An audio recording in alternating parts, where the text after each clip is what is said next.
Muy bien, hermanos, vamos a seguir con nuestro estudio acerca del Evangelio de Jesucristo, viendo estas características fundamentales que tiene que tener el Evangelio, y estamos hablando acerca de la mortificación del pecado.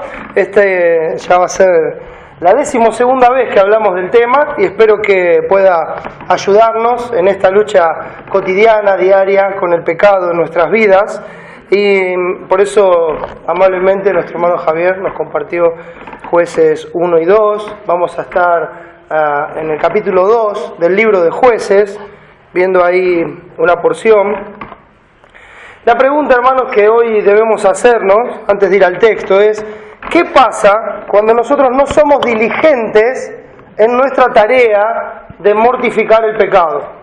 ¿Qué pasa cuando nosotros no tenemos esa diligencia, esa disposición a hacer morir el pecado en nuestras vidas? ¿Qué pasa cuando por cualquier razón nosotros nos acostumbramos a convivir con distintos pecados?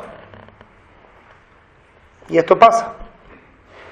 Pero más allá de que pasa, de que es parte de nuestra vida, la pregunta es: ¿qué consecuencias trae? ¿Qué es lo que pasa?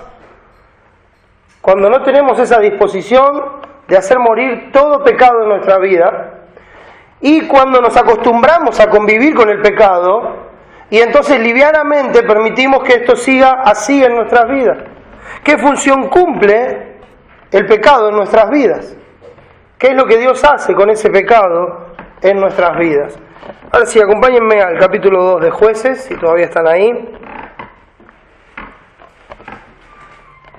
Quisiera que leamos el versículo 1 y 2 una vez más, y dice así la palabra de Dios. El ángel de Jehová subió de Gilgal a Boquín, y dijo: Yo os saqué de Egipto, y os introduje en la tierra de la cual había jurado a vuestros padres, diciendo: No invalidaré jamás mi pacto con vosotros, con tal que vosotros no hagáis pacto con los moradores de esta tierra, cuyos altares habéis de derribar. Mas vosotros no habéis atendido a mi voz. ¿Por qué habéis hecho esto? Quisiera que veamos, hermanos, hoy la importancia de la separación y la disciplina en nuestras vidas. Vamos a orar. Amado Padre, nuestro Señor y Salvador, Padre, Tú has creado todas las cosas y estamos hoy en pie porque Tú nos das vida. Y no solamente vida física, sino que Tu pueblo tiene vida espiritual, vida eterna por la obra de Cristo.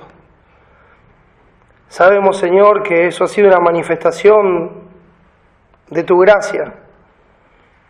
Semejante sacrificio, eficaz y completo y perfecto para pagar los pecados de todo Tu pueblo. Señor, quitar el pecado en medio, reconciliarnos contigo,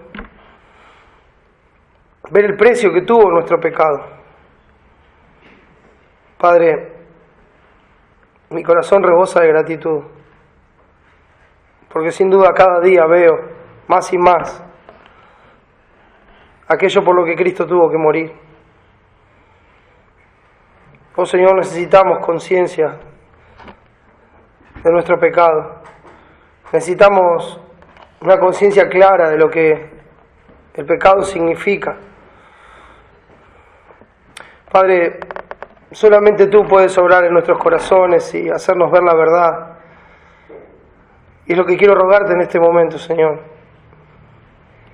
Que hables a Tu pueblo, que nos edifiques, que nos muestres que Tú eres santo, santo, santo, y que todas aquellas cosas que están en nuestra vida que no son agradables a Ti, Señor, aquellas cosas que aún las tomamos como comodidad, podamos verlas, Señor, como lo que son realmente, sin el velo de este mundo, podamos verla con Tus ojos, podamos verla a través de la sangre de Cristo, a través de su sacrificio, a través del precio que se pagó por cada uno de esos pecados. Ayúdanos en este tiempo a ver la necesidad de hacer morir estos pecados en nuestras vidas. Y mi Padre, si hay alguien aquí que no Te conoce, Señor, solo Tú sabes por qué lo has traído o por qué la has traído. Te ruego, Señor, que en Tu gracia y misericordia le salves para la gloria de Tu nombre. Edifica tu iglesia, Señor, y salva a los que no te conocen. Te lo rogamos en el nombre de Jesús. Amén. Muy bien, hermanos. Nos ayuda mucho tener en mente el texto, los 2 capítulos. Recién empieza el libro de Jueces. Es una etapa muy particular en la vida de Israel. Cuando usted lee este libro en su totalidad, lo que encuentra es que vez tras vez el pueblo de Dios se aparta de Dios, va a buscar liberación en Dios, recibe misericordia, liberación en Dios, y luego vuelve a olvidarse de Dios, vuelve a apartarse, y así vez tras vez a lo largo de todo este libro, hasta llegar al punto en el cual en ese tiempo no había rey en Israel y cada uno hacía lo que bien le parecía, ¿verdad?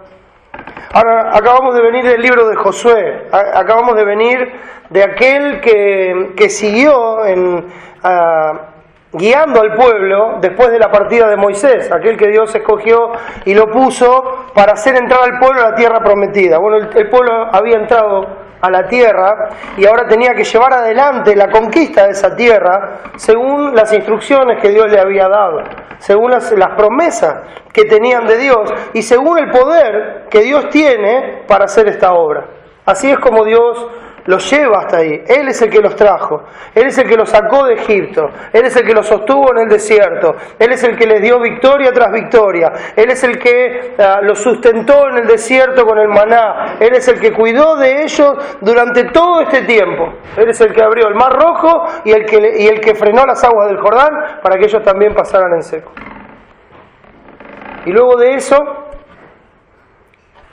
era deber del pueblo conquistar en plena dependencia de Dios todas las tierras que Dios les había dado. Él dijo: yo las entregué en tus manos. Era una obra de Dios, era algo que Dios le estaba dando al pueblo. Y le dice: solamente lo tienes que hacer así. Así es como tienen que ser las cosas. Cuando empieza el versículo 1 del capítulo 2, dice así: el ángel de Jehová subió de Gilgal a Boquim y dijo. ¿Quién es este ángel de Jehová? Hermanos, es muy importante que podamos discernir esto para entender la autoridad de quién está hablando, de que lo que estamos escuchando, leyendo y recibiendo en este momento es palabra de Dios. Lo que el pueblo estaba escuchando era palabra directa de Dios. Nosotros vamos a encontrar en el versículo 1 y 2 la situación que estaba pasando el pueblo y el llamado de atención que Dios les hace ante esta situación. Entonces empieza diciéndonos el ángel de Jehová. Este ángel de Jehová es lo que normalmente se llama una teofanía, o sea, una manifestación visible de Dios, o también una cristofanía, que es una manifestación visible de Cristo aún antes de su encarnación.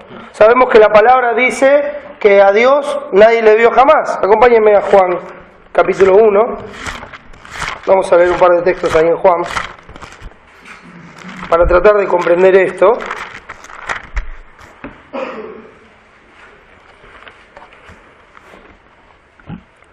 Juan capítulo 1, versículo 18, dice así: a Dios nadie le vio jamás. El unigénito Hijo que está en el seno del Padre, Él le ha dado a conocer. Y después palabras de Cristo, Juan capítulo 14. Solamente estoy tomando un par de todos los textos que podemos encontrar en cuanto a esto, pero para tener una noción concreta. Dice Juan capítulo 14, versículo 9, ante la pregunta o el requerimiento de Felipe, ¿no? En el 8 que dice: Señor, muéstranos el Padre y nos basta. Jesús le dijo: ¿tanto tiempo hace que estoy con vosotros y no me has conocido, Felipe? El que me ha visto a mí, ha visto al Padre. ¿Cómo pues dices tú, muéstranos el Padre? Entonces, claramente, la imagen del Dios invisible es nuestro Señor Jesucristo. Dios es espíritu y Él no tiene imagen, es espíritu. A Dios nadie le ha visto jamás y nadie le puede ver, pero Él se ha dado a conocer por medio de la persona de Jesucristo, quien también es Dios. Entonces esta manifestación, cuando uno encuentra en las Escrituras, más en el Antiguo Testamento, que alguien habló cara a cara con Dios, lo que estamos viendo cuando ellos vieron a una persona, y no cualquier ángel. A veces había ángeles que venían a traer un mensaje Y fíjense que cuando alguien quería adorar a esos ángeles, ¿qué es lo que decía el ángel? No me adores, porque soy un consiervo. ¿Se acuerdan en Apocalipsis y en otros pasajes, no? Pero en este caso, cuando se manifestaba el ángel de Jehová, el príncipe de los ejércitos, y se lo adoraba, recibía la adoración. ¿Por qué? Porque estaban delante de la imagen del Cristo preencarnado, o sea, antes de su encarnación, como la imagen de Dios. Esta manifestación de Dios visible al pueblo para hablar con ellos, para tratar con ellos directamente. De esta forma, Dios se manifestó a Abraham. Si ustedes recuerdan, antes de la destrucción de Sodoma y Gomorra, vino Jehová a verlo a Abraham. Hasta comieron un asado juntos, si usted lo recuerda. Él los recibió, venía Jehová y 2 ángeles, y vinieron a visitarlo, y él le dijo lo que iba a hacer, etcétera, etcétera. ¿A quién es que vio Abraham? Y lo mismo pasó con Moisés, lo mismo pasó con Josué, como vamos a ver. Moisés habló con él cara a cara. ¿Cara a cara? ¿De quién? ¿A quién estaba viendo? También en el mismo libro de Jueces encontramos que hay otras manifestaciones, ¿no? A Gedeón, como el príncipe del ejército de Jehová, a Manoa, el papá de Sansón. También tenemos la misma situación, y así hay un montón. Pero lo que estamos viendo ahí es una visión del Cristo preencarnado. O sea, el que está hablando en esta situación es Dios mismo con su pueblo. Dios mismo está llegando a ellos. Y es interesante porque la primera frase del capítulo 2, versículo 1 dice: el ángel de Jehová subió de Gilgal a Boquim. Bueno, ¿qué representaban estos 2 lugares? Porque también es muy importante para lo que estamos viendo. Entonces vamos a ir hasta Josué capítulo 4. Josué capítulo 4, y tratando de resumir, pero si usted quiere saber más puede leer estos capítulos completos y seguramente va a ayudar a comprender mejor. Josué capítulo 4, versículo 19, esto pasa después de que cruzan el Jordán, después de que los sacerdotes ponen un pie, se detiene el agua, pasan, terminan de pasar todos, pasa el arca, sacan y vuelve el agua a correr, entonces llegan a este lugar. Dice así el versículo 19 de Josué 4: y el pueblo subió del Jordán el día 10 del mes primero, y acamparon en Gilgal, al lado oriental de Jericó. Y Josué erigió en Gilgal las 12 piedras que habían traído del Jordán, y habló a los hijos de Israel diciendo: cuando mañana preguntaren vuestros hijos a sus padres y dijeren: ¿qué significan estas piedras?, declararéis a vuestros hijos diciendo: Israel pasó en seco por este Jordán, porque Jehová vuestro Dios secó las aguas del Jordán delante de vosotros, hasta que habíais pasado, a la manera que Jehová vuestro Dios lo había hecho en el Mar Rojo, el cual secó delante de nosotros hasta que pasamos, para que todos los pueblos de la tierra conozcan que la mano de Jehová es poderosa, para que temáis a Jehová vuestro Dios todos los días. Entonces nos encontramos en Gilgal. Gilgal significa ciudad de piedra, como un círculo de piedra, ¿sí? Como una ciudad hecha toda de piedra en forma de círculo. Eso es lo que significa la palabra Gilgal. Ellos llegan a este lugar, levantan esas 12 piedras que habían traído, levantan un memorial a la obra que Dios había hecho para que todos recuerden y teman ante el poder que Dios había manifestado, cumpliéndole las promesas a su pueblo, haciendo lo que humanamente hablando es imposible, pero nada es imposible para Dios, ¿verdad? Entonces, eso podemos ver en el capítulo 4 de Josué. Ahora, si me acompañan hasta el 5, en el capítulo 5 vamos a encontrar que una vez que llegan a este lugar, Dios le dice a Josué: bueno, hacete cuchillos y circuncidá a todo el pueblo. Todo este pueblo que nació en el desierto, que no estaba circuncidado desde antes de salir de Egipto, entonces ahora debía ser circuncidado, o sea, debían renovar ese pacto con Dios. Luego de que circuncida a todo el pueblo, se quedan ahí hasta que sanan de esa circuncisión, y entonces a continuación lo que nosotros encontramos es que celebran la Pascua ahí con el pueblo. Y una vez que celebraron la Pascua con el pueblo, empiezan a comer del fruto de la tierra, y después de comer del fruto de la tierra es en ese lugar donde cesó el maná. Es el momento en el cual Dios le dijo, yo los voy a llevar y cuando coman de fruto de la tierra, entonces el maná va a cesar. Podemos hablar que Gilgal es un punto que representa la victoria de Dios por su pueblo, la obra que Dios ha hecho por su pueblo. Fíjense en qué precioso es todo lo que se recuerda aquí. Porque no solamente es el memorial donde Dios hizo pasar a su pueblo en seco, donde Dios renovó el pacto con su pueblo en la circuncisión, donde celebraron la Pascua, celebrando el día que el ángel de la muerte pasó sobre las casas donde estaban los hijos de Israel y así salieron de Egipto, y también la provisión esta perfecta de Dios en el maná, en el desierto, hasta este punto. Entonces es un lugar de plena victoria de Dios cuidando a su pueblo.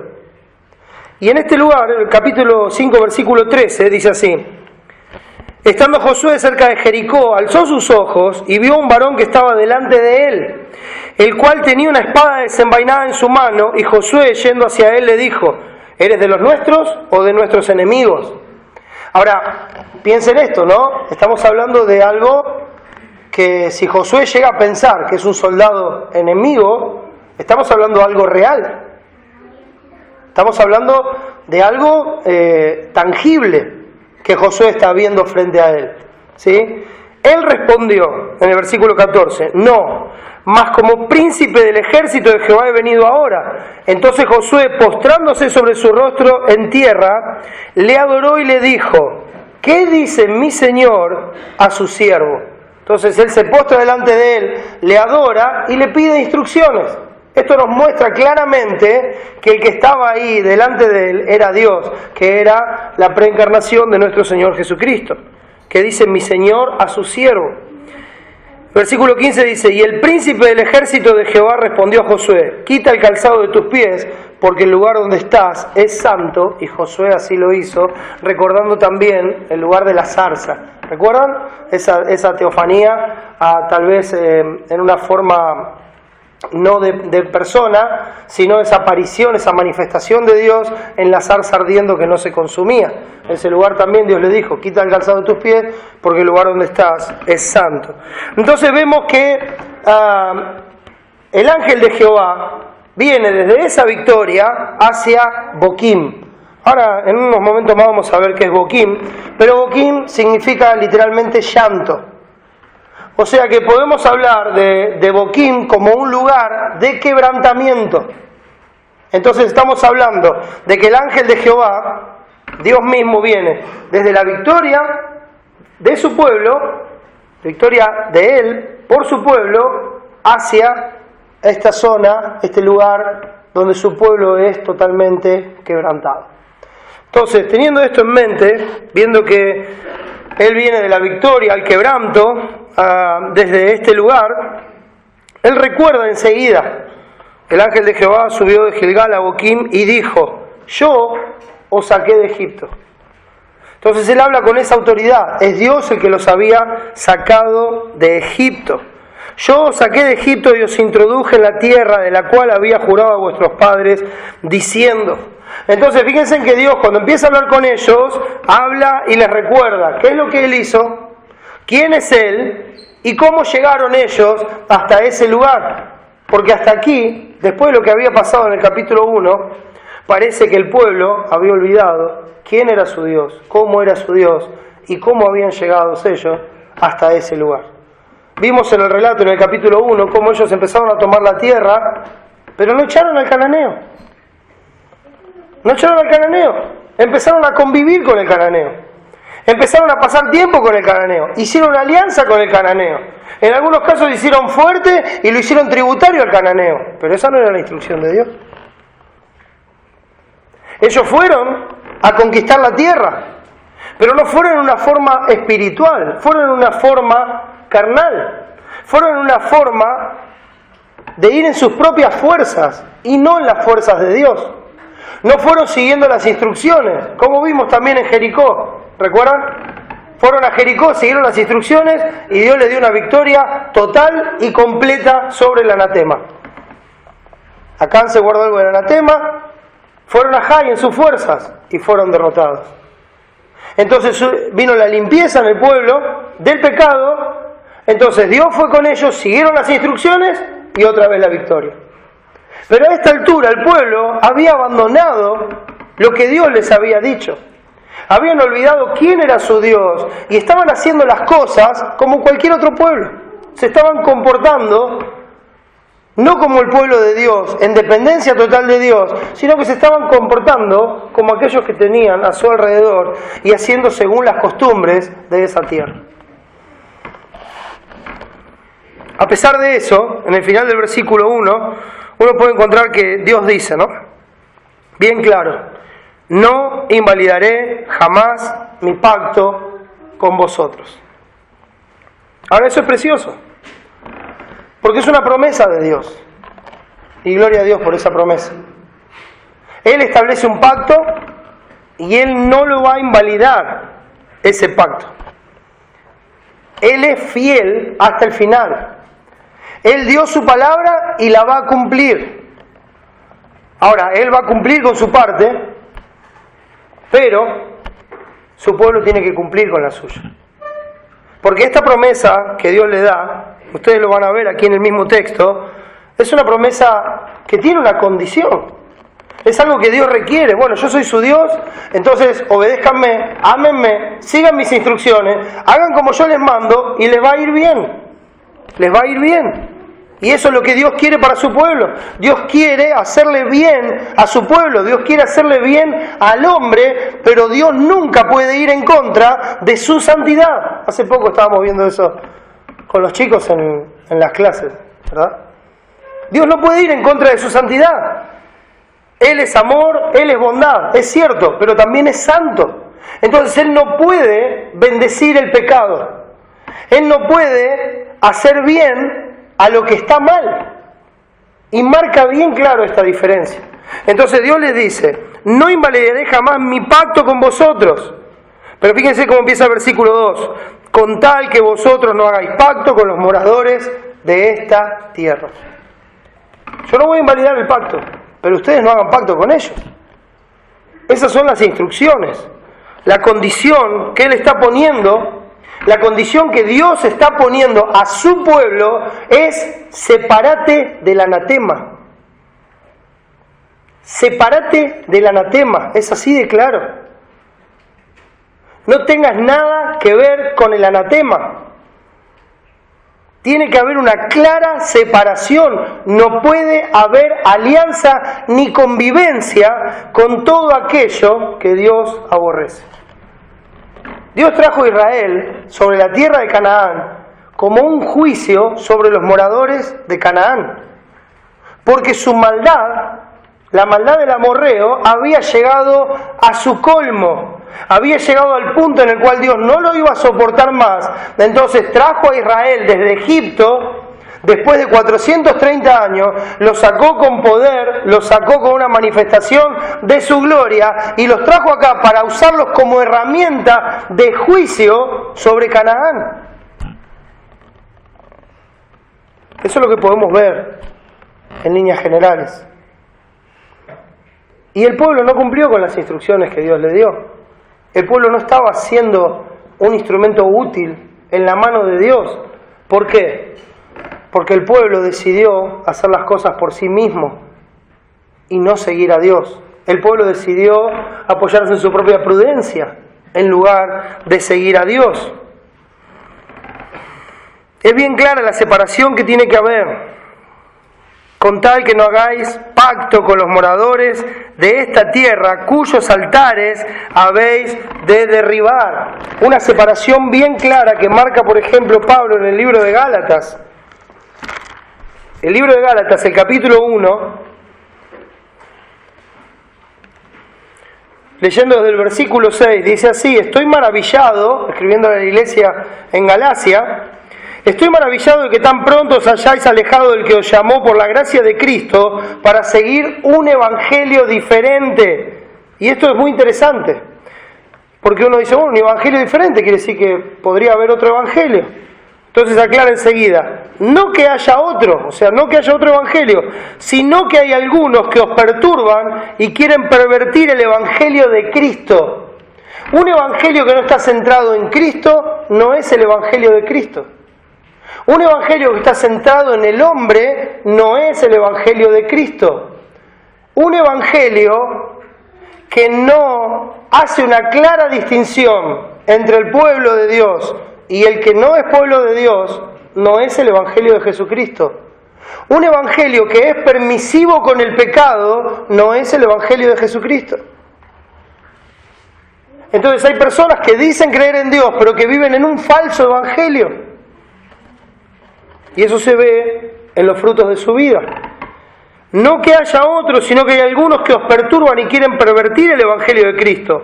¿Cuál es la actitud que se tiene que tener? Mas si aún nosotros, y Pablo se incluye, el apóstol Pablo se incluye a él mismo, si aún nosotros o un ángel del cielo, aún si viniera un ángel del cielo, acuérdense que dice que hay tanto engaño que aún si fuera posible los escogidos serían engañados.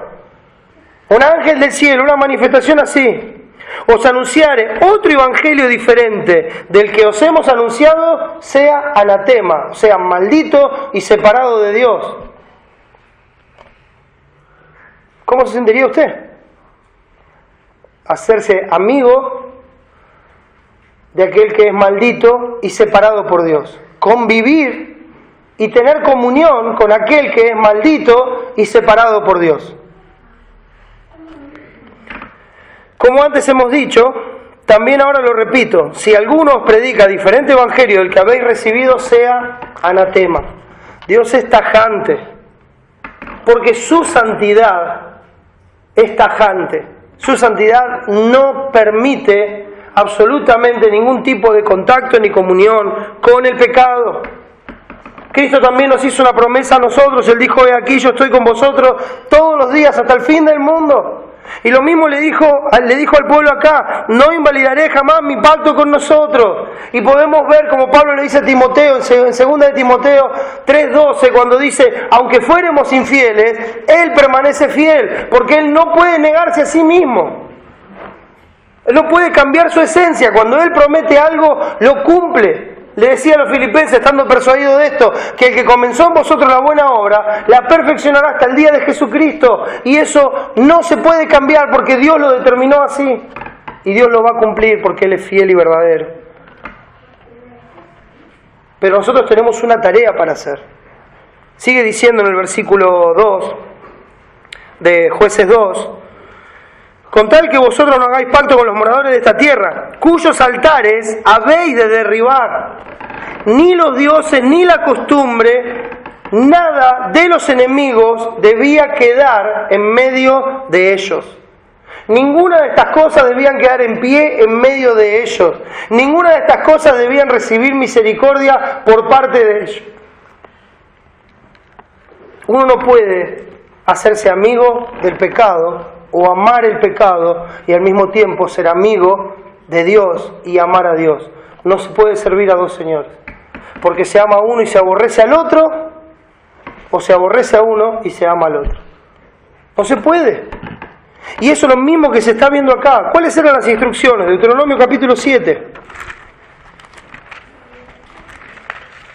Para los papás está en la hoja de esta semana, para compartir con los chicos. Deuteronomio capítulo 7.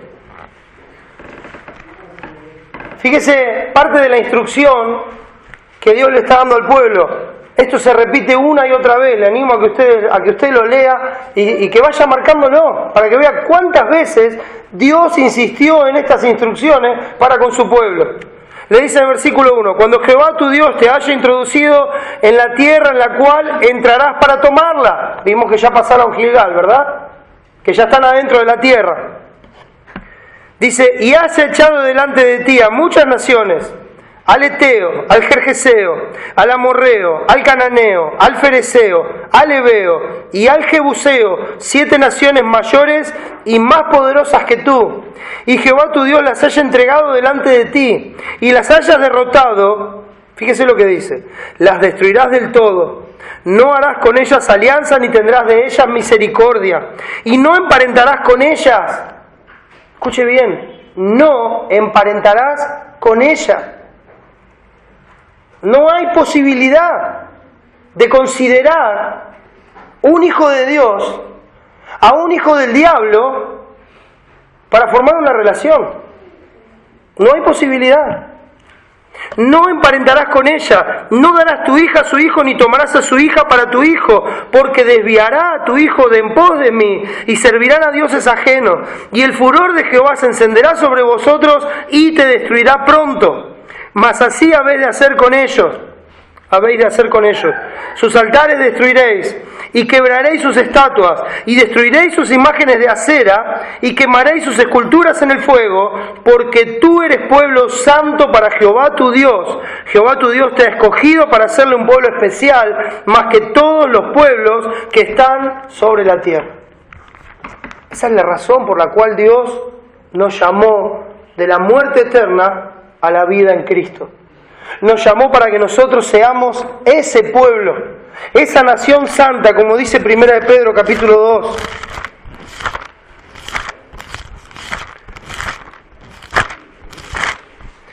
Primera de Pedro capítulo 2.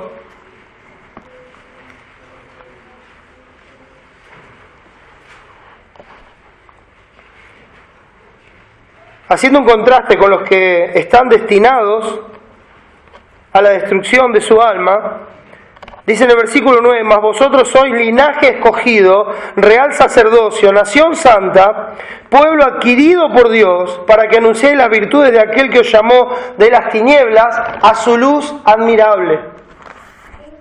Esa es la razón por la cual Dios nos rescató de la condenación eterna, para que nuestras vidas sean para su gloria. Eso es lo que anuncia el Evangelio de Jesucristo, que seamos salvos de esta generación corrupta y que va directo a la condenación, para que ahora, librados del poder del enemigo, sirvamos a Dios y nuestras vidas sean una constante alabanza a la gloria de su gracia, y que todo el mundo pueda ver la grandeza de Dios por medio de su iglesia. Por eso las instrucciones son muy claras. Por eso hay que ser tajante. No debe haber esa comunión, ese trato. Como decía hoy nuestro hermano en 1 Corintios 5. Dice, ¿qué hay que hacer? Hay que separarse de todas las personas. No, porque si fuera así, entonces habría que salir del mundo. Y eso es imposible. Jesús mismo le decía al Padre, no te pido que los quites del mundo, sino que los guarde del mal. Pero hacía una distinción ese capítulo, ¿no? Dice, sino que no os juntéis con ninguno que llamándose hermano fuere fornicario, adúltero, mentiroso, etcétera, etcétera, etcétera. Ninguno que llamándose hermano practique esas cosas. ¿Por qué? Porque eso no es el reflejo de una vida salvada por la gracia de Dios. Eso no es lo que produce el Evangelio en una vida salvada por la gracia de Dios. Entonces, dice, no tengas comunión con eso porque te va a desviar, tarde o temprano te va a desviar, te va a inclinar al mal, te va a inclinar al pecado, te va a seducir hasta llevarte con él, es así. Y han pasado siglos, hermanos, y sigue siendo así. Sigue siendo así, sigue teniendo la misma eficacia. Por eso Dios le dice a su pueblo en Colosenses capítulo 3,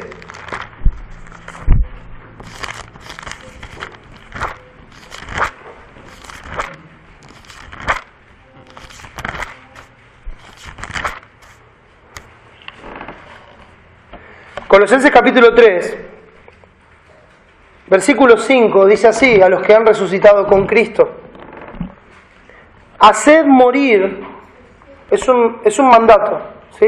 Haced morir. En una versión más antigua dice amortiguar. Es un mandato. Mortifiquen sus pecados. Y lo que dice es, haced morir pues lo terrenal en vosotros. Y da una lista: fornicación, impureza, pasiones desordenadas, malos deseos y avaricia, que es idolatría. Es idolatría. Hermanos, estas prácticas de pecado son altares en nuestras vidas. Son los altares que levanta este mundo hacia todo lo que se levanta en contra de Dios. Son altares de adoración donde se les entrega la vida a todo este tipo de pecados. Entonces Dios dice, haced morir pues lo terrenal en vosotros. Tiene que morir la fornicación, tiene que morir la impureza, tienen que morir las pasiones desordenadas, tienen que morir los malos deseos y la avaricia, porque eso es idolatría delante de Dios. Es poner otra cosa en el lugar que solamente merece Dios, que solamente Dios tiene que tener. Y dice el versículo 6, cosas por las cuales la ira de Dios viene sobre los hijos de desobediencia. Una y otra vez Dios le dijo a Israel, miren, yo los traje a la tierra del cananeo, porque su maldad llegó al colmo.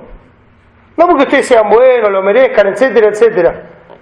Los traje para que ustedes no hagan lo que ellos hicieron, porque yo los estoy condenando a ellos por lo que ellos hicieron. Entonces, ¿por qué insisten en venir a este lugar y hacer las mismas cosas que hacen ellos, sabiendo que ustedes son un instrumento en mis manos para la condenación de estos anatemas? ¿Por qué? ¿Por qué seguir jugando? ¿Por qué seguir conviviendo de esa manera? Cosas por las cuales la ira de Dios viene sobre los hijos de desobediencia, sobre aquellos que no obedecen a Dios, que no obedecen al Evangelio de Jesucristo, sobre aquellos que no se arrepienten de sus pecados, sobre aquellos que no abandonan la vana manera de vivir para seguir al Dios vivo y verdadero y darle su vida como una ofrenda a Dios. Y que Él sea el único altar donde nosotros entreguemos todo lo que somos. En las cuales, dice el versículo 7, vosotros también anduvisteis en otro tiempo cuando vivíais en ellas. Así éramos nosotros antes. Así era como estábamos. Convivíamos con esas cosas, participábamos de esas cosas, nos deleitábamos en estas cosas. Pero dice, eso era antes. Corintios dice, ya habéis sido lavados, ya habéis sido santificados, ya habéis sido justificados, ya está. Baste ya el tiempo pasado para haber hecho lo que agrada a los gentiles, se terminó. Ese tipo de vida terminó, no se puede seguir. Cada uno de esos altares en tu vida tiene que ser derribado hasta que no queden ni cenizas de él. No tiene que quedar recuerdo. Esa es la actitud que uno tiene que tener contra todo tipo de pecado en su vida, en las cuales vosotros también anduvisteis en otro tiempo cuando vivíais en ellas. Pero ahora dejad también vosotros todas estas cosas.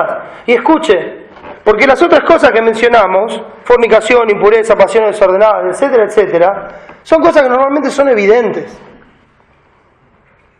Son cosas públicas, son cosas que se ven afuera. Pero ¿saben qué? Ahora vamos a mencionar las que están acá adentro, que son igual de aborrecibles delante de Dios. Y que Dios las ve, y que Dios las conoce, y que Dios las tiene en cuenta. Pero ahora dejad también vosotros todas estas cosas. Fíjese, ira, enojo. ¿Sabe que uno puede tener ira y enojo y andar con una sonrisa? Y que nadie se dé cuenta. Y estar bien enojado. Hermano, ¿cómo estás? ¿Te pasa algo? No, todo bien. Todo bien.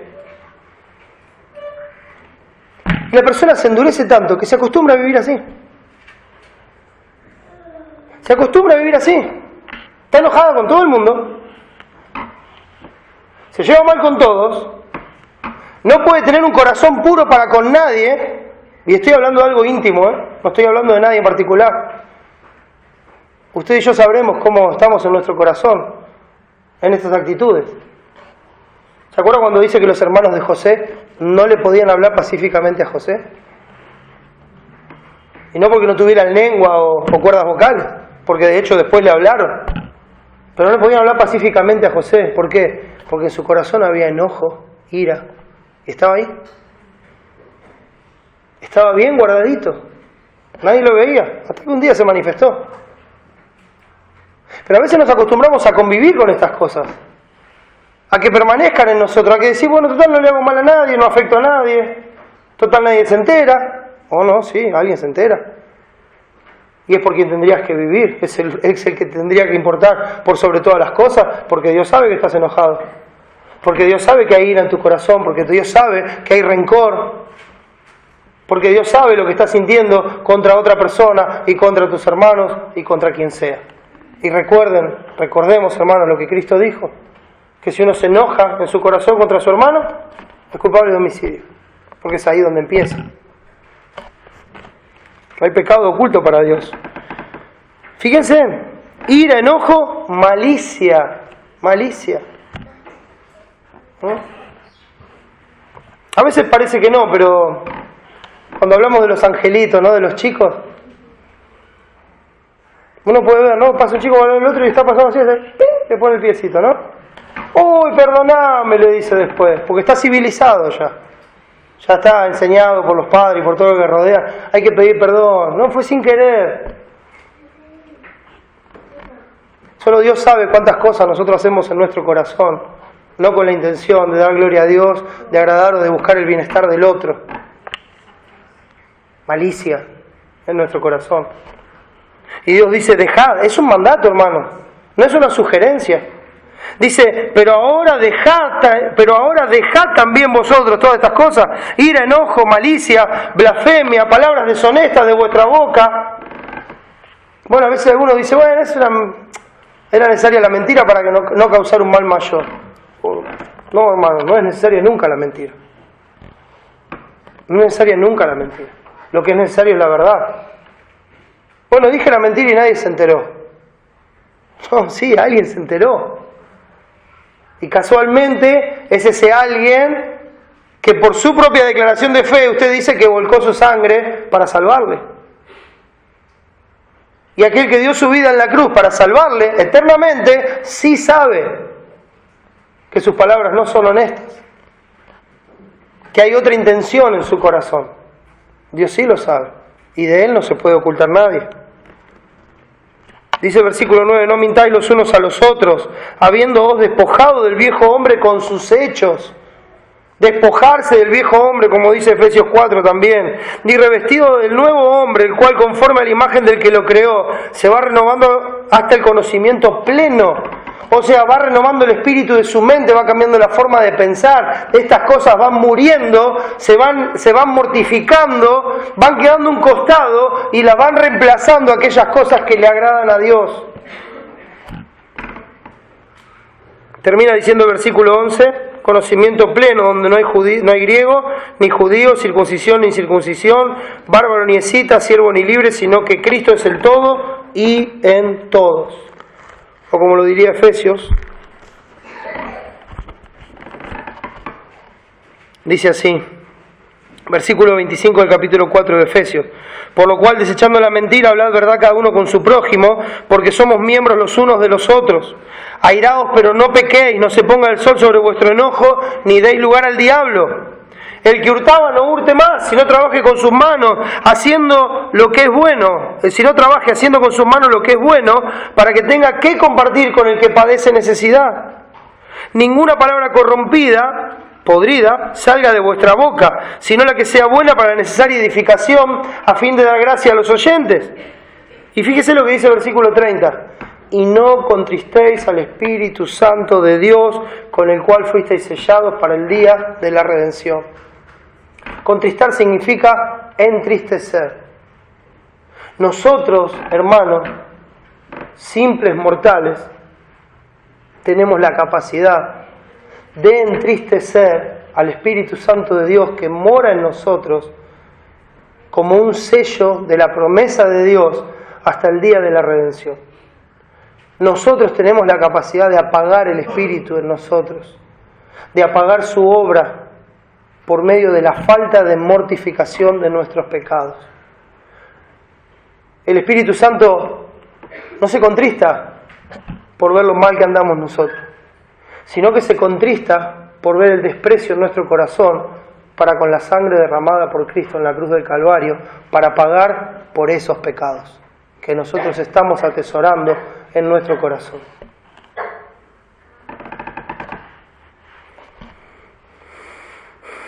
El 31 dice, quítense de vosotros toda amargura. Acuérdense, derriben todos los altares. Quítense de vosotros toda amargura, enojo, ira, gritería y maledicencia, y una vez más, y toda malicia. Ahora fíjese, ¿cómo se reemplaza eso? Porque sale eso, queda un hueco vacío, ¿verdad? Hay que llenar ese hueco. ¿Con qué se llena ese hueco? Con la voluntad de Dios. Antes sed benignos unos con otros. Contraste con la malicia, ¿no? misericordiosos, perdonándoos unos a otros como Dios también os perdonó a vosotros en Cristo. Hay un cambio total de mente, hay un cambio total. Es Dios el que nos rescató de nuestro Egipto espiritual cuando estábamos muertos en nuestros delitos y pecados. Es Dios el que nos trajo para poseer la vida en Cristo. Y una vez que nos puso ahí, nos dijo: hagan morir lo terrenal en ustedes. Quítense en todas estas cosas de ustedes y hagan lo que me es agradable a mí. No sigan como los pueblos de alrededor. No sigan adorando sobre esos altares. No les sigan dando lugar en su vida. Quiten todo eso de sus vidas y denme la gloria con todo su ser. De eso se trata, hermanos, la salvación en Cristo. Debemos ser diligentes en la mortificación de todo pecado en nuestras vidas. No podemos ser selectivos, hermanos, en esta batalla. Nosotros no podemos mortificar solo los pecados que nos molestan, y lo digo así con los dedos entre comillas. No podemos mortificar solamente los pecados que nos molestan o que son los más evidentes en nuestras vidas. Sin lugar a dudas, hay pecados en nuestra vida que vuelven una y otra vez y nos afligen y nos molestan y están ahí, y uno dice: Señor, ayúdame, quiero hacer morir este pecado, yo quiero terminar con esto que me está afligiendo, basta, no quiero saber nada más, pero una y otra vez sigue siendo derrotado por el mismo pecado, sigue guardando ese pecado en su corazón, una y otra vez sigue cayendo con ese mismo pecado. La pregunta es: ¿por qué? ¿Por qué? Si la promesa de Dios es verdadera, si el poder del Espíritu Santo es verdadero, si la obra de Cristo es suficiente, la pregunta es: ¿por qué sigue siendo derrotado una y otra vez? Porque nosotros, hermanos, debemos tener la firme determinación de hacer morir todo lo que Dios llama pecado en nuestra vida. Todo. No podemos ser selectivos en esta acción. Estaremos expuestos una y otra vez a ser derrotados. Dios aborrece todo pecado, por acción o por omisión. Los pecados de acción o los pecados de no hacer lo que tenemos que hacer. Hermanos, podemos tener un pecado evidente en nuestra vida, evidente a nosotros. Tal vez nadie más lo puede ver, tal vez nadie más lo sabe, pero a nuestra vida es evidente, porque ese pecado nos tortura. Y creo que usted y yo saben de qué estoy hablando. Creo que sabemos de qué estoy hablando. Tenemos algo que no nos deja tranquilos, que está siempre delante de nosotros, como decía David. Y ese pecado no se va. Y está ahí. Entonces uno quiere mortificar ese pecado. Porque en realidad no es que quiera hacer morir el pecado, lo que quiere es paz. Quiere estar tranquilo. No quiere que eso lo moleste más. Porque si quisiéramos realmente hacer morir ese pecado, entonces lo que tenemos que hacer, hermanos, es mortificarlo junto con todos los demás. Nosotros podemos tener ese pecado evidente en nuestra vida y desear mortificarlo, pero fallar una y otra vez debido, hermanos, a la convivencia con otros pecados. Este pecado me molesta, pero con este ya estoy acostumbrado a vivir. Entonces puedo seguir pecando acá, pero Dios líbrame de esto. ¿O no, hermanos? No funciona así. Porque tanto por este pecado, que tanto me molesta, como por este pecadito, entre comillas lo digo, a mis ojos, Cristo tuvo que morir en la cruz del Calvario. O sea que para Dios este pecadito es tan pecado como este pecado que a mí tanto me molesta. Esa es la razón por la cual no podemos mortificar los pecados. Esa es la razón por la cual nuestro carácter no cambia. Esa es la razón por qué no crecemos en la semejanza a Cristo. Esa es la razón por qué los cristianos que deberían gozar de una comunión franca, honesta, sincera, amorosa, de cuidado los unos por los otros, y uno ve cristianos aislados en su mundo, sin participación, sin trato con los demás, lo más lejos posible, solamente con un grupito. Egoísmo en el corazón. ¿Y por qué no pueden terminar con eso? ¿Por qué no pueden abiertamente amar a todos? ¿Por qué no podemos reconocer ese pecado en nosotros? Me cuesta amar a los hermanos. ¿Por qué no puedo reconocer ese pecado en mi vida? ¿Y por qué no lo puedo mortificar? ¿Por qué me es fácil llevarme bien con los que me caen bien, pero a los demás mejor tenerlos lejos? Eso también es pecado, hermanos, porque debemos amarnos los unos a los otros. ¿Por qué me cuesta? Por la convivencia con otros pecados en nuestra vida. Y al no ser diligentes en mortificar los otros pecados que no nos molestan tanto, entonces una y otra vez seguimos siendo los mismos.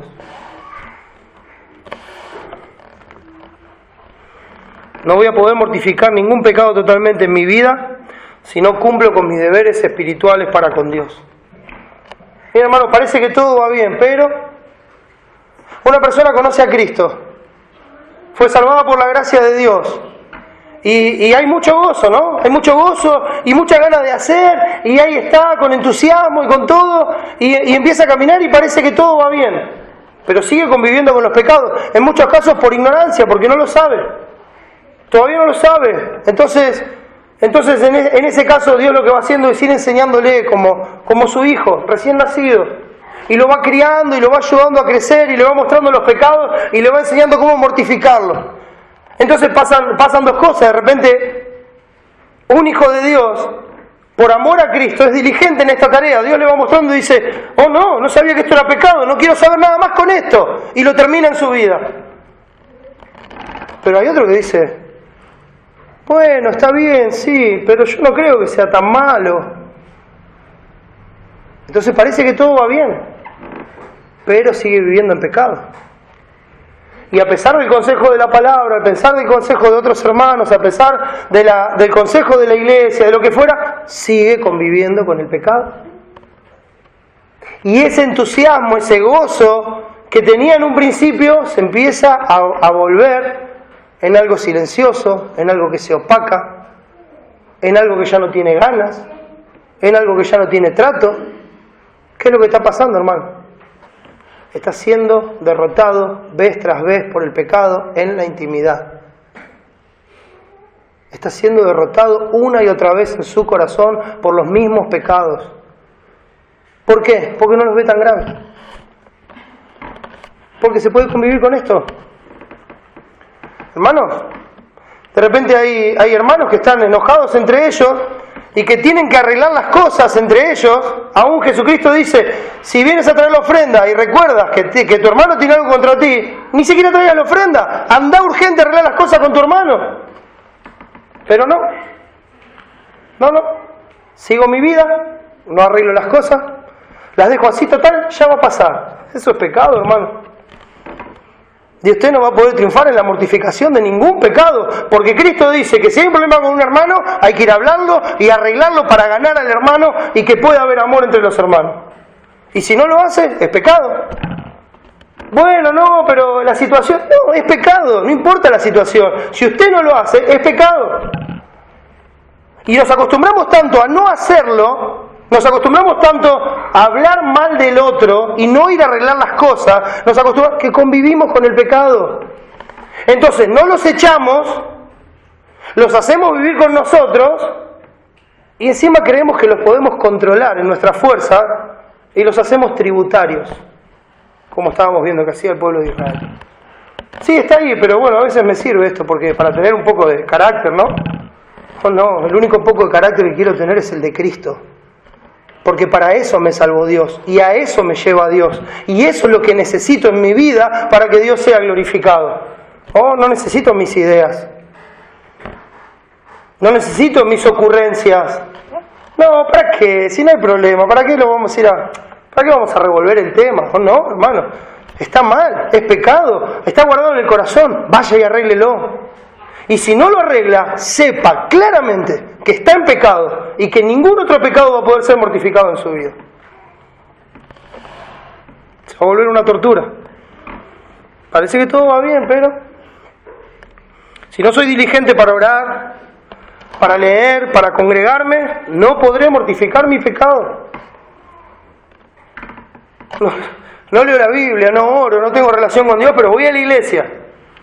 y quiero hacer morir el pecado. No puedo, no puedes, no vamos a poder, de ninguna manera. Porque estoy conviviendo con el pecado, porque estoy faltando a todos mis deberes delante de Dios. Entonces no lo voy a poder mortificar el pecado. Tengo que ser diligente. ¿Por qué? El que sabe hacer lo bueno y no lo hace, le es pecado. La palabra dice que nosotros debemos desear la leche espiritual, no adulterada. Dice que debemos velar en oración. La palabra está llena de instrucciones. Dice que debemos de congregarnos, pero decido no hacerlo. El que sabe hacer lo bueno y no lo hace, le es pecado. Tomo la decisión voluntariamente por conveniencia personal, por mi comodidad o por la razón que sea, en cualquier circunstancia, y digo, no lo voy a hacer. O no va a poder mortificar ningún otro pecado, porque el que sabe hacer lo bueno y no lo hace, le es pecado. ¿Estás decidiendo no pasar tiempo con el pueblo de Dios? ¿Estás decidiendo no congregarte y estimular a tu hermano al amor y a las buenas obras?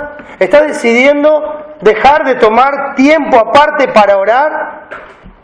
Oh, claro, usted me va a decir, no es que yo me paro a la mañana y digo, no, hoy no voy a orar. No es que lo digo, directamente no lo hago. Hoy no voy a leer la Biblia, no lo proclamo a los cuatro vientos. Lo que hago es, no lo hago. Y el que sabe hacer lo bueno y no lo hace, le es pecado. ¿Cómo voy a mortificar lo demás, mis hermanos? Si es Dios el que hace la mortificación de nuestros pecados. Es el poder de Dios el que va a limpiar nuestras vidas. Y sin Él,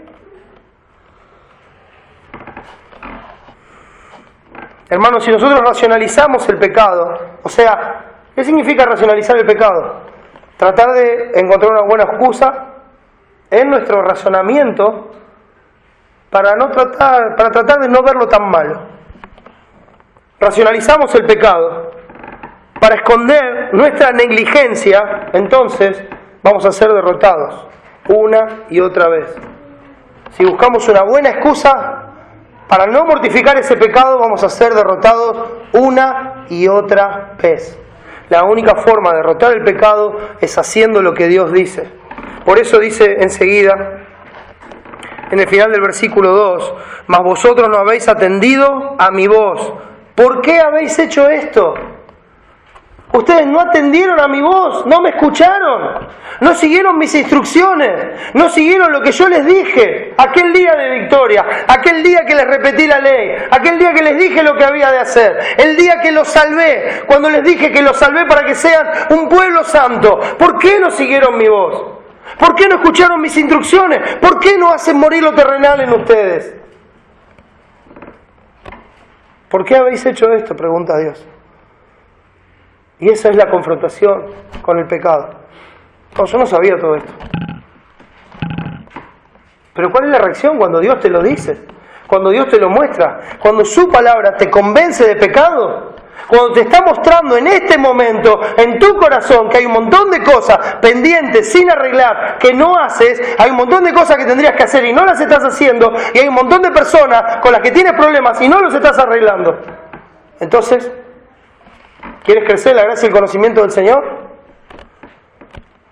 ¿Sabe qué? El conocimiento envanece. Y se nota. De repente hay personas que, aún a pesar de su testarudez con el pecado, siguen alimentando su intelecto. Leen, guardan en la cabeza y tienen un montón de respuestas a un montón de preguntas, pero no conocen a Dios. Su actitud se vuelve orgullosa, su actitud se vuelve de resistencia a la autoridad, su actitud se vuelve de negligencia para con las cosas espirituales. ¿Qué es lo que está pasando? Se está endureciendo por el engaño del pecado. Se está endureciendo. Entonces pierde todo poder. Porque el único poder que tenemos nosotros para esta obra viene de Dios. Dios nos confronta, la palabra nos redarguye, nos muestra nuestro pecado. Una vez más, por acción o omisión, vemos nuestro pecado. En nuestro corazón, más allá de nuestra racionalización, de nuestro propio pecado, podemos ver que no fuimos tan meticulosos para obedecer a Dios. ¿Se acuerdan lo que dice Santiago 1? cuando habla de que hay que ser hacedores de la palabra y no tan solamente oidores. Hay un versículo que me gusta mucho, es el 25 del capítulo 1 de Santiago, dice así: pero el que mira atentamente. Y esto habla de ser meticuloso hasta el más mínimo detalle. Más el que mira atentamente en la perfecta ley, la de la libertad, o sea, la verdad, la palabra de Dios, conoceréis la verdad y la verdad os hará libre. Y persevera en ella, esto significa siendo hacedor. Fíjense, y persevera en ella, no siendo oidor olvidadizo, sino hacedor de la obra, será bienaventurado en lo que hace. Ese es el que va a recibir la bendición de Dios. Ese es el que va a mortificar el pecado. Vemos que no somos tan estrictos con aquellas cosas que no nos molestan tanto, es una vez más entre comillas, hermano. Vemos que no somos tan estrictos en cumplir nuestros deberes para con Dios. A la luz de la palabra se desnuda nuestra falta, por pequeñas que sean a nuestros ojos, hermano. Son pecados por los que Cristo tuvo que morir y no deben tener lugar en nuestra vida bajo ninguna circunstancia.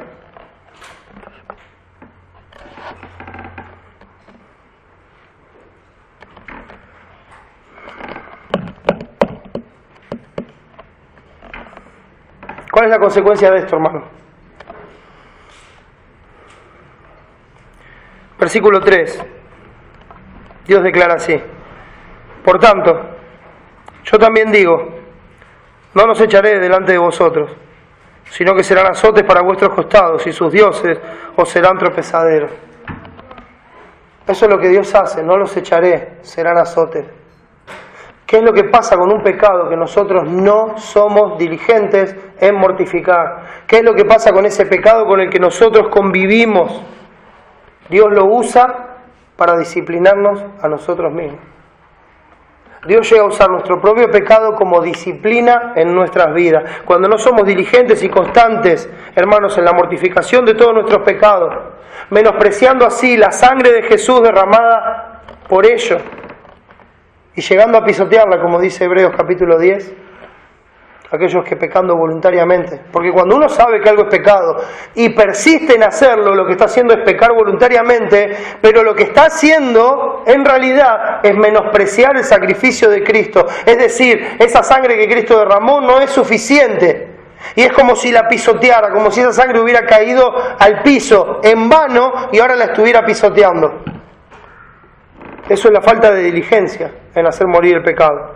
Cuando tomamos esta actitud, hermanos, permisiva y condescendiente con nuestros pecados menores, otra vez lo digo entre comillas, porque no hay pecados menores, pero cuando tomamos esa actitud permisiva y condescendiente con estos pecados en nuestra vida, Dios se aparta de nosotros en esta tarea de mortificar los pecados.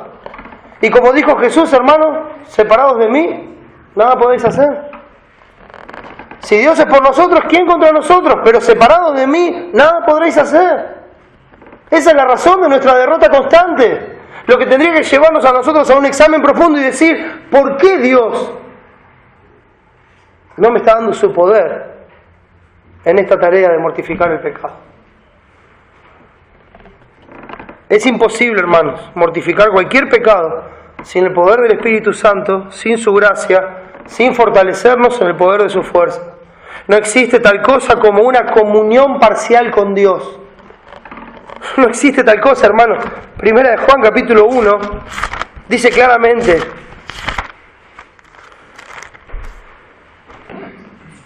versículo 4, estas cosas os escribimos para que vuestro gozo sea cumplido, o sea, el anuncio del Evangelio. Versículo 5, este es el mensaje que hemos oído de Él y os anunciamos: Dios es luz y no hay ninguna tinieblas en Él. Si decimos que tenemos comunión con Él y andamos en tiniebla, mentimos. Mentimos. Porque si hay tinieblas en nuestra vida, no podemos tener comunión con Dios. Entonces dice, si decimos que tenemos comunión con Él y andamos en tiniebla, mentimos y no practicamos la verdad. Pero el versículo 7 dice, si andamos en luz, como Él está en luz, tenemos comunión unos con otros. Y es maravilloso, hermanos, ver que la comunión con Dios está relacionada con tener comunión entre nosotros. Porque cuando estamos en una plena comunión con Dios, vamos a estar en una plena comunión entre nosotros. Cuando no es así, es porque hay pecado. Pero si andamos en luz, como Él está en luz, tenemos comunión unos con otros, y la sangre de Jesucristo, su Hijo, nos limpia de todo pecado. Solo es posible en su sangre. Solo es posible en su poder, solo es posible, hermano, la mortificación del pecado en comunión con Él. La consecuencia de esta actitud frente al pecado y de desprecio a Dios será que no podremos echar, hermanos, no podremos mortificar estos pecados en nuestra vida y se volverán un azote a la paz de nuestra alma. No vamos a encontrar paz, hermano. Dios usará nuestro propio pecado como un azote, como una disciplina que perturbará por completo nuestra paz, sin dejarnos tranquilos hasta que nos arrepintamos y dejemos nuestro pecado. Porque Dios, como Padre, nos disciplina. Y como dice Hebreos 12, Él no nos disciplina como nuestros padres terrenales, que hacemos lo que podemos entre nuestras limitaciones. Él nos disciplina como un Padre amante para que participemos de su santidad, sin la cual nadie verá al Señor. Y esa santidad es el resultado, hermano, de la obra de Cristo en nuestra vida, en la mortificación de los pecados. Estos pecados, sin mortificar, van a ser un tropezadero en nuestras vidas.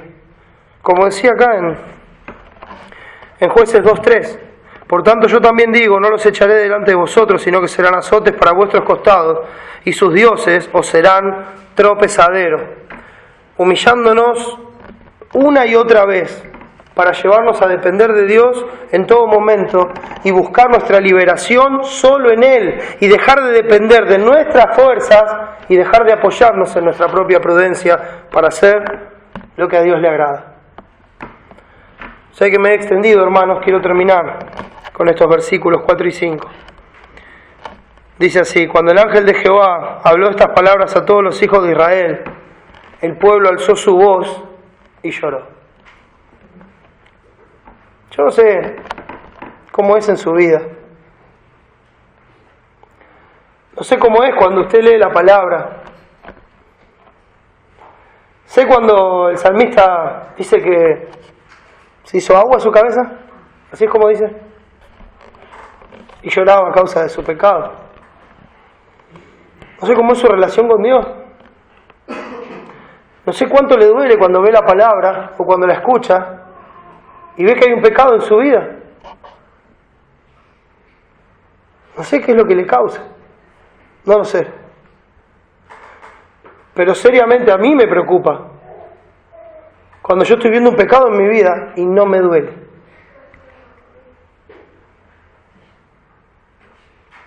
Cuando veo un pecado en mi vida y lo veo de una forma fría. Digo, bueno, sí, está mal.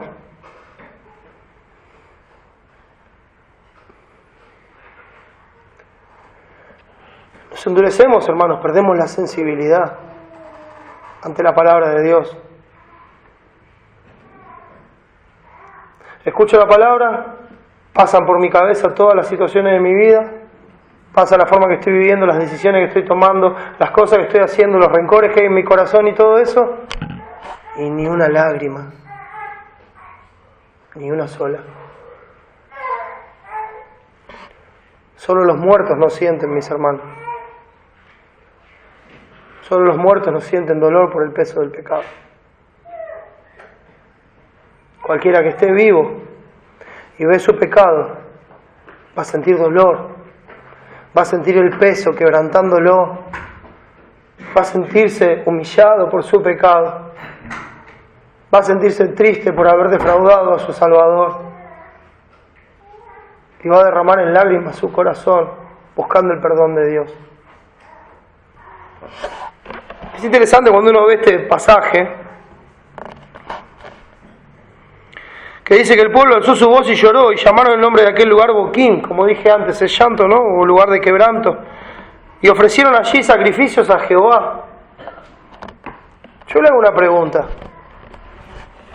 Si Dios les estaba diciendo lo que estaba mal, ¿qué es lo que Dios les estaba pidiendo? ¿Sacrificios? ¿O que vayan a hacer lo que tenían que hacer? Es evidente en el libro de Jueces que este llanto no pasó de las lágrimas. Porque vez tras vez,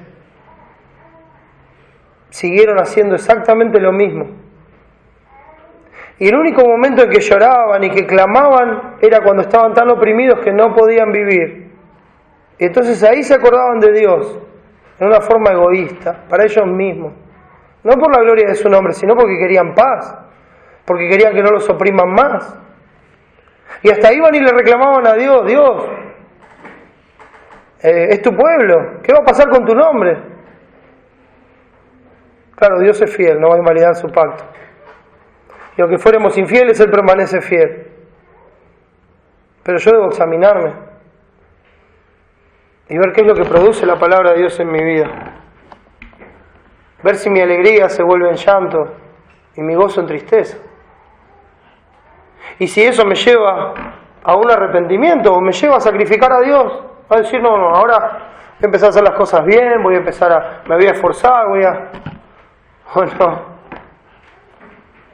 lo que tenemos que decir es: Señor, perdóname, veo mi pecado, confesar mi pecado, decirle: Señor, dame la gracia suficiente para hacer morir este pecado, para terminar con esto en mi vida, para que tu nombre sea glorificado, porque para eso me salvaste. No es suficiente ofrecer sacrificio. Fíjese, este mismo capítulo 2, versículo 13 dice: y dejaron a Jehová y adoraron a Baal y a Astarot. ¿Se acuerda de Deuteronomio 7? Cuando decía que derribe los altares, que si no iban a inclinar sus corazones. Dejaron a Jehová, adoraron a Baal y a Astarot. Y se encendió contra Israel el furor de Jehová, el cual los entregó en manos de robadores que los despojaron, y los vendió en manos de sus enemigos de alrededor, y no pudieron ya hacer frente a sus enemigos. ¿Se siente así en su vida en la lucha contra el pecado? ¿Se siente así en la lucha contra el pecado? ¿Siente que no les puede hacer frente? ¿Se siente abandonado? No es Dios el que falló, mis hermanos. No es Dios. Por donde quiera que salían, la mano de Jehová estaba contra ellos para mal, como Jehová había dicho y como Jehová se lo había jurado, y tuvieron gran aflicción. Un pecado sin mortificar en nuestra vida, hermanos, es aquella malecita que nos va a dar el golpe final en nuestra vida. A la tarea que somos llamados por Dios es la de mortificar nuestros pecados. La confrontación con nuestro pecado por la palabra de Dios debe llevarnos a lamentarnos por nuestro pecado y a un profundo arrepentimiento que nos hace dejar el pecado y nos dispone de corazón a mortificar todo pecado, mis hermanos, todo pecado en nuestra vida. No solamente los visibles y molestos, no solamente los que me incomodan en mi vida, sino todo lo que no es agradable delante de Dios. Hermanos, debemos ser diligentes y habiendo tomado la decisión de todo corazón de darle la gloria a Dios, debemos disponernos a mortificar todo pecado en nuestra vida en dependencia y obediencia total a la palabra de Dios. Es hacer lo que Él dice, seguir sus instrucciones, dejar nuestra propia prudencia de lado y que Él sea glorificado en nuestras vidas. Que el Espíritu Santo nos dé la gracia y la fuerza para hacer esto cada día en nuestras vidas y que eso nos lleve a recordar siempre que fue necesaria la muerte de Cristo en la cruz del Calvario, su sepultura y su resurrección para darle vida a todos los que creen en Él. Hermanos, vivamos para la gloria de Dios. Amén. Vamos a orar. Padre, muchas gracias por este tiempo.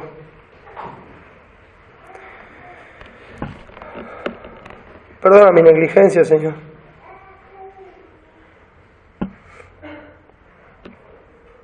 Señor, te ruego que nos fortalezcas como iglesia, que nos ayudes, a cada uno en particular, en cada una de nuestras luchas. Que podamos recordar, Señor, siempre que estamos en Cristo, por tu gracia, por tu misericordia, por tu poder, y que Él es suficiente, y que su poder es suficiente para llevarnos de triunfo en triunfo. Ayúdanos, Señor, en la mortificación de nuestros pecados, para que cada día seamos más y más como Cristo. Y mi Padre, tú que ves los corazones y sabes quiénes están aquí hoy, te ruego a aquellos que no son tuyos que les salves, porque nadie podrá luchar contra el pecado si no está contigo. Salva, Señor, para la gloria de tu nombre. Gracias por este tiempo, en el nombre de Jesús. Amén.